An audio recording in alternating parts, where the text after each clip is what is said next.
যে সকল সিএলপি এর ক্ষেত্রে বিল অফ এন্ট্রি আগে থেকে এসআইকুডাতে বিদ্যমান থাকে এবং পরবর্তীতে বিএসডব্লিউতে সিএলপি দাখিলের জন্য আবেদন করতে হয়, সেক্ষেত্রে একজন ইউজারকে বিল অফ এন্ট্রি নম্বর স্ক্রিনে প্রদর্শিত নির্দেশনা অনুসরণ করে প্রদান করতে হবে এবং সিএলপি এর জন্য আবেদন করতে হবে।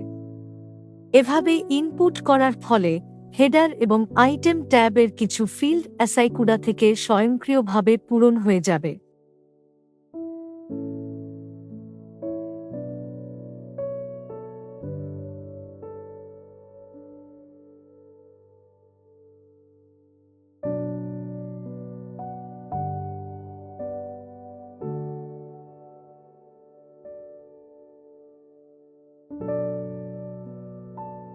বিল অফ এন্ট্রিতে যতগুলো আইটেম রয়েছে সেগুলো বিএসডব্লিউ সিস্টেমে স্বয়ংক্রিয়ভাবে প্রদর্শিত হবে। কোনো ইউজার এই সকল ডাটা ডিলিট করে সাবমিট করতে পারবেন না।